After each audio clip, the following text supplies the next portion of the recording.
როგორც აქამდეც არაერთის ვამბობდით, აშკარა ნათელია, რომ რადიკალურ პოზიციას ძალიან დიდი სურვილი მიიღოს მონაწილეობა არჩევნებში.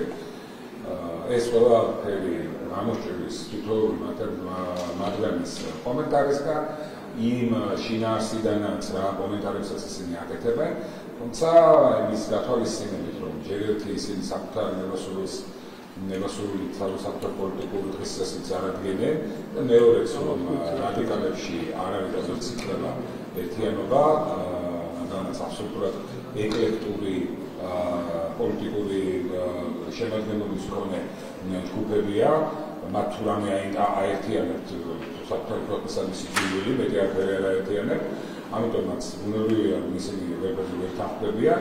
ეს ყველაფერი ავლენს ერთ მკაფიო ჭეშმარიტებას. არჩევნები მოახლოებული არის კასარს მომდგარი, ნაწილი აქვს განცხადებული, რომ ფაქტია უარი არ უთქვათ არჩევნებში მონაწილეობაზე, ხოლო დანარჩენები ერთმანეთს თითებს იშვერენ და პოულობენ გამოსავალს, ყოველ შემთხვევაში ცდილობას ანაკლებენ, რომ მოძებნონ ამაც ის ფორმატი, რომ აი ამ ყველაფერში ამ საერთო პოლიტიკური დღესასწაულიდან ნიშნაზე არ დარჩნენ, რადგანაც ცხადზე ცხადია ხარ თუ კი აი ელემენტარული სურვილი გაგაჩნია დარჩე პოლიტიკურ ზედაპირზე, მივიღო არჩევნებში მონაწილეობა უნდა მიიღო, თუმცა ამ შემთხვევაში მართლაც ხელმძღვანელი რო იყოთ ქართულ დემოკრატიისთვის, რაც ნაკლები ექსტრემისტი და რადიკალი იქნება ქართულ პოლიტიკაში მithქვეს.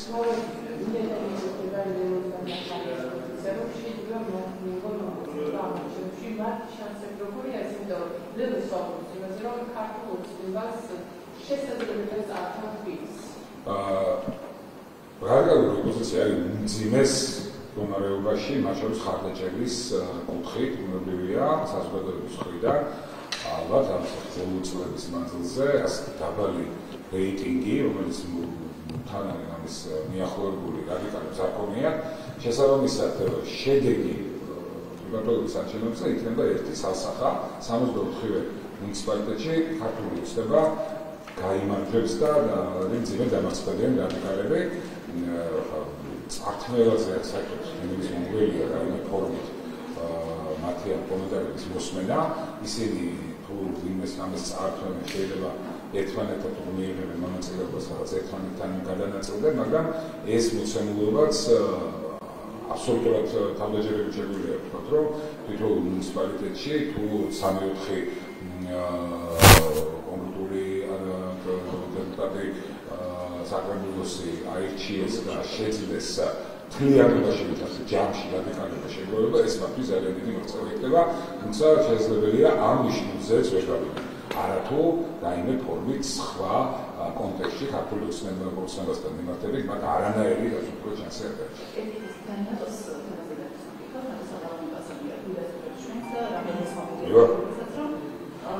ნამდვილად შეუძლებს ქართული ესერის დელეგაციას საკამათო ასამბლეაში მონაწილეობასთან დაკავშირებული პრივილეგიები, მათ შორის შეჩერებულია პარლამენტის შორის ნაკისაკაშოს პარლამენტის შორის საბჭოს მუშაობა. ერთი როთანამ ინფორმაციას ვაკეთებთ, გასულ კვირას პირველად გამოგზავნეს შესახებ ცნობები, ახალგაზრდა პარლამენტის სწორი ყურადღება გამოუწერდა და ჩემი კითხვაა ის, რომ ასეთი ცდილობა ქართული ესერის განაცვლაში და როგორ ახდენს შესაძლებლობა მიიღოს საპარლამენტო დელეგაცია თქვენ ნახეთ რომ აქტიურად იღებს მონაწილეობას შესაბამის ფორუმებზე, იყო კონკრეტული დელეგაცია წაგზავნილი და შესაბამისი განცხადებები ასე შემდეგ იქნა ამ ფორუმზე, ნატოს ეგრეთ ჩატარებულ ფორუმზე გაკეთებული საპარლამენტო ასამბლეაზე. თქვენ კარგ მოგხსენებათ არის ცოტა ხნის წინ ნატოს ეგრეთ შესაბამისი საფუძვლებიც გაიმართა და ამ კუთხით იყო მარტივი აქტიურობები ჩვენს ქვეყანაში, ჩვენ გვაქვს შესაბამისი განაცხადი კონსტიტუციურ დონეზე გაკეთებული ამ თვალსაზრისით, განჩენი ყველაფერი არის ამ ალიანსის მხარეს, თუმცა ალიანსი სამწუხაროდ აქტიურობის ნაცვლად ყოველგვარ ცნობილ გამონაკლისს გავიხსენებთ, რომ რეალში თუმა დიდხანს არ შეიძლება ზუსტად იმ რეჟიმში ვართ.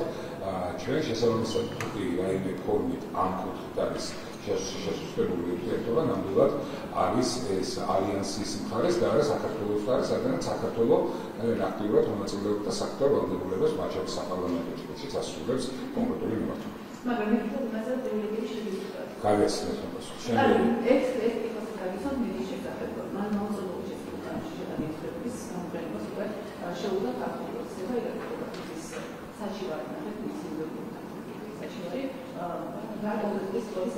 კანონის ასრულება ხდება, არავინ არ შეუდგა კონკრეტულ პარტიას საერთოდ არ გაუკეთებია. ეს არის კანონი, ეს გასაგებია, მაგრამ ეს არის კანონის ასრულების ჭრილში აკეთებს ეს პარტია ეთნიკური დისკურსი, რაც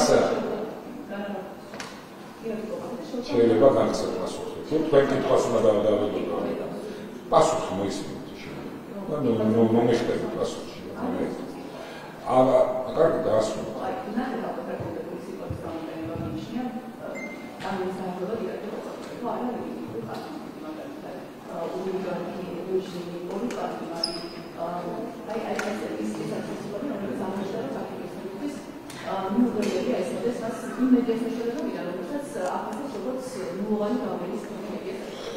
მიმდინარეობს კანონის ახსოვება და ახსოვების ეტაპზე ვარ, ჩვენ კანონი შევიდა ძალაში შესაბამისად ყველას ვინც თვლის რომ ამ კანონის ჭრილში მედია კუთხით იქნა კონკრეტული დარღვევა ჩადენილი, უნებრივია შესაბამისი საჭიროებით აქვს უფლება მიმართოს სათანადო უწყებას და რაც შეეხება ამ კონკრეტულ სიტყვებს ეს ყველაფერი გამოშვების და გამომდინარეობს ამ ქვეყნის მკვლევის სურვილიდან, რომელიც გააჩნიათ კონკრეტულ მედია საშუალებებს, ეს მედია საშუალებები ხო რეალურად არ არის, ეს პროპაგანდისტული პარტიული რუპორები, რომლებიც აჟღერებენ არა ქართული ხალხის და არა ჩვენი საზოგადოების სურვილებს, აზრებს და ასე შემდეგ, არამედ მიმართული არიან ექსტრემიზმის, სახალისების და პროპაგანდისტის ჩვენს ქვეყანაში.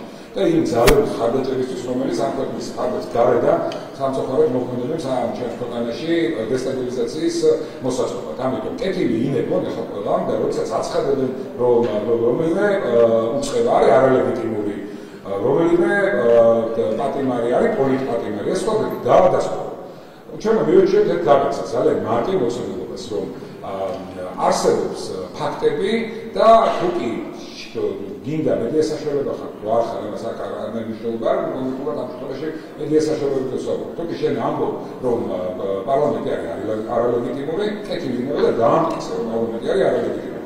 თუ ამის საშუალება არ გაგაჩნია, მაშინ გაუწია აზრი იმას, თუ რა სიტყვი და როგორ დაახასიათებ და რა ფორმულირებას მიცემ კონკრეტულ ორგანოს თუ თანამდებობის პირს. ამიტომაც მეტი პასუხისგებლობა მართებს.